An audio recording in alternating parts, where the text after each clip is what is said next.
Steve and I were all by ourselves. I looked at Steven. He's taking out the competition. He's taking out all the predators. He's neutralizing the competition. He wants this land by this territory to himself, all to himself. He's going to do what he has to do get it. This thing is voracious. Stephen nodded. Yes, I noticed that as well. It's kind of iffy with the lines, but once I saw the dead hyenas, I figured it was taking out the competition. Well, the disappearances in the massacre back at the village. Just keep your eyes sharp. This thing doesn't hold back. We don't know what it is, and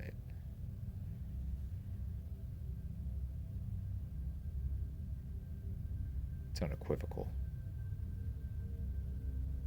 that we remain on edge. The sun had already sat in the red and gold, littered the sky. Night was falling.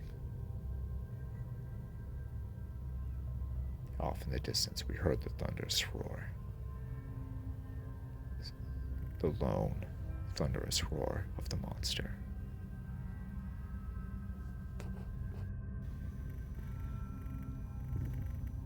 The roar thundered, even louder than before, signifying the monster's victory. Stephen nodded. Oh yeah? We'll see about that, he whispered.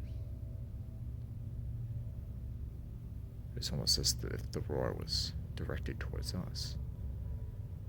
The beast was challenging us, daring us to come its direction.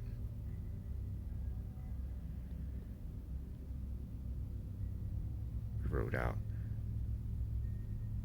About 20 minutes in,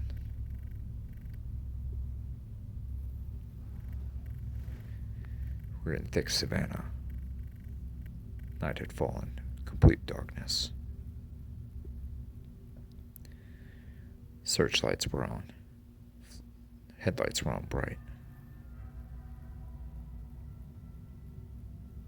We scanned the grassland.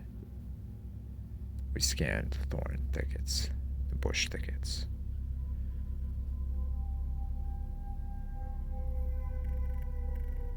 We scanned and scanned.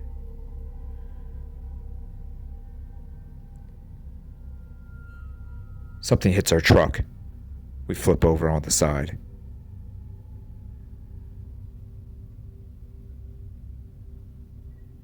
We're disoriented for a few seconds, but we come back to consciousness. The fuck was that? I screamed. What do you think? Said Stephen sternly. He removed a Bowie knife from his backpack and handed another to me. Extra insurance, he muttered.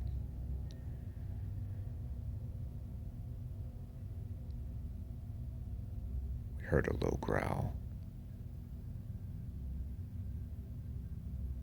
A deep, low growl. We could hear heavy footsteps.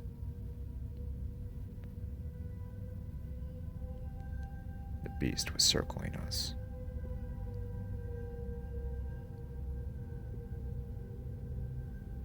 We got our elephant guns, our Nitro Express guns, and readied ourselves.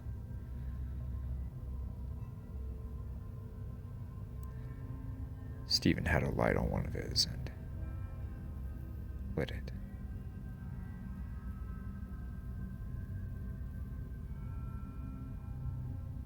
Back in the bush, we can see the reflection of these two incredibly enormous yellow eyes, nearly a foot apart from each other.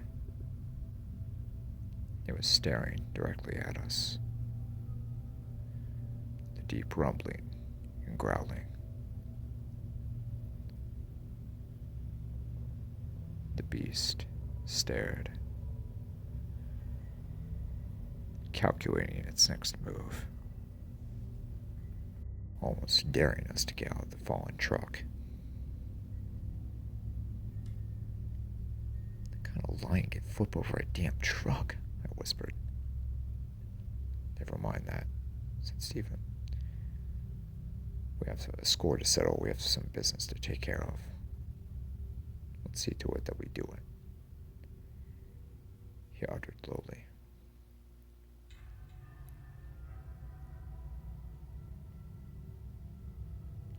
He raised his Nitro Express right through the window. The eyes vanished, going back into the thicket of the brush. And the growl still audible. And then silence.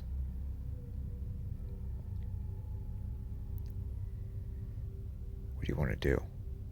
I whispered. "There's nothing else we can do. Let's go after that bastard." I nodded.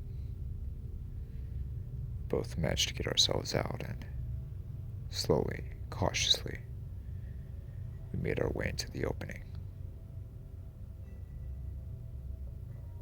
The beast growled, lowly rumbling,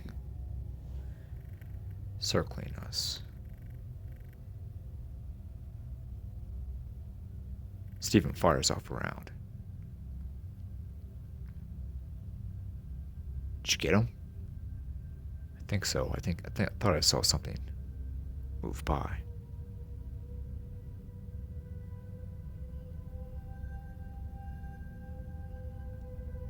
Silence.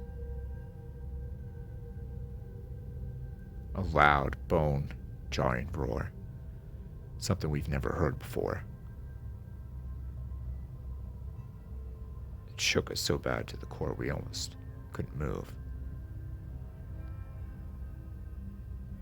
The beast was something just and then,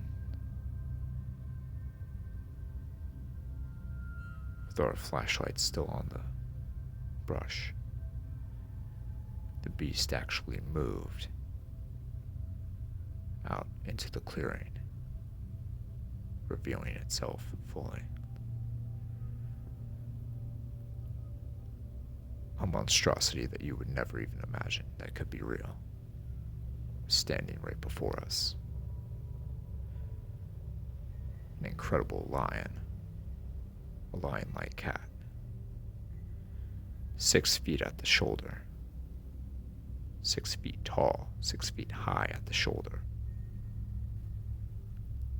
Incredible golden eyes.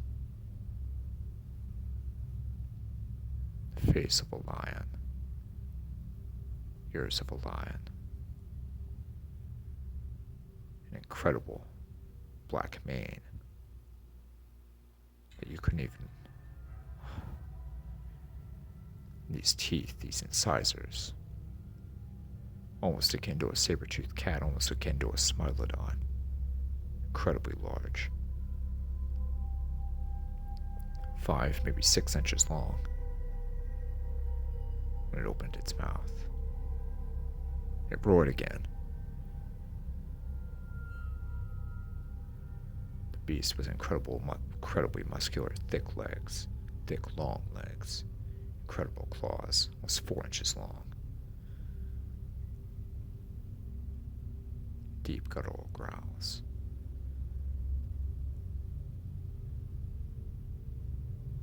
The eyes. The eyes were almost human-like. The intelligence level was incredible.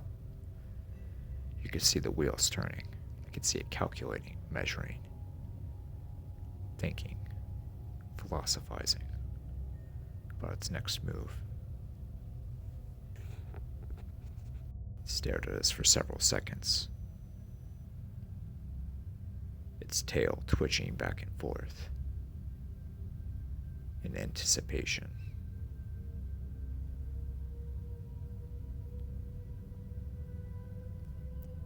Stephen raised his rifle once again and tried to fire off another round, but his gun jammed. I tried to as well, but mine was jammed as well. The beast leapt, landed on Stephen.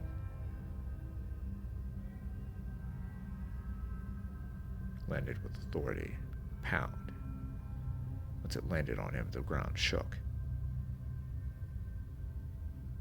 Screaming, he tried to resist, but the beast plucked his head off of his shoulders like a grape and began to feast on his flesh.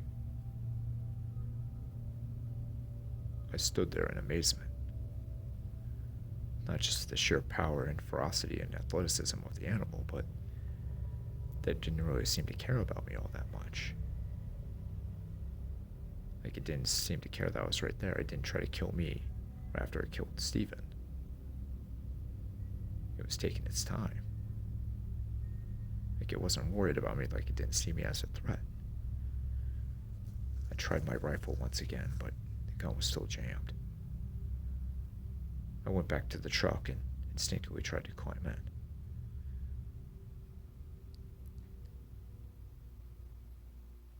I tried with the 375, but that gun was jammed as well. So was the elephant gun.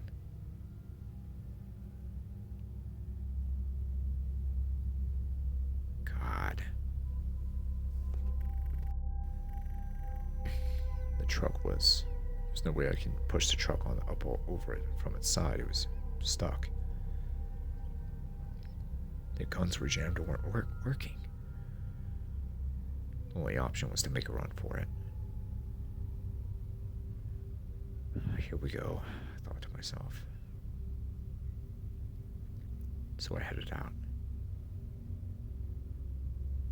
The beast didn't seem to mind that I was leaving. Still feasting on Stephen. I made my way out. For a few hours, I ran as fast as I could. Through the savannah, through the wilderness. I still had the rifles with me, of course, but for some reason they wouldn't work.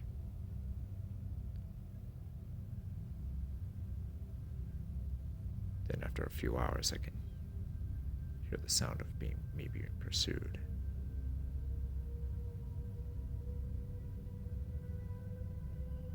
Being chased, being followed. It would only move when I moved, and remain hidden from my sight.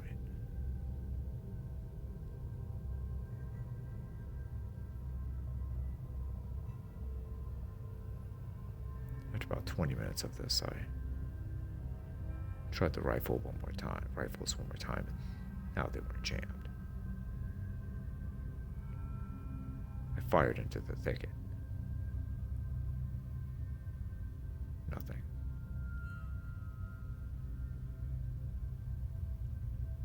Then the mighty beast appeared once again.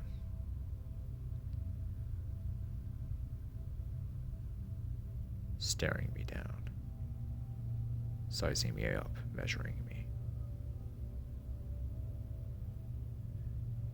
I tried to fire once again, but it leapt back into the thicket before I could get a shot off.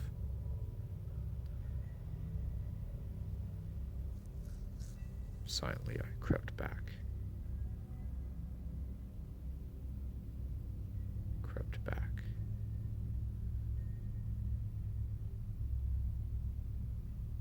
Hit by a freight train, I fell to the ground, the claws embedding into my torso. My rifle, the only thing keeping me from being mutilated by the giant jaws.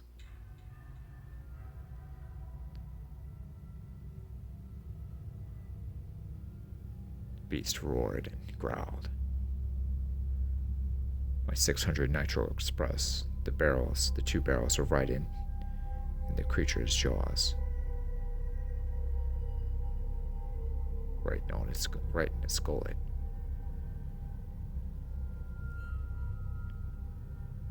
I screamed and I pulled the trigger.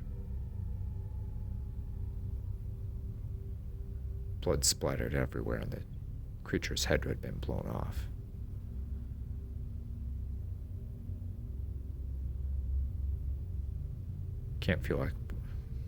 Couldn't help but feel like I looked out. It's just the look of the jaw that my rifle barrel tips were right in its mouth, and I pulled the trigger when I did.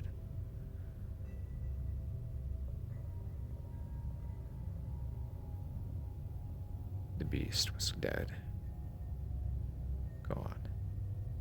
The adversary was no more. I looked to the eastern horizon. The sun began to rise.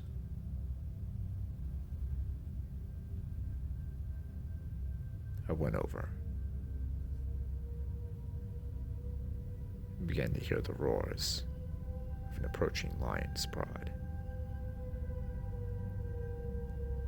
I looked over at the body of my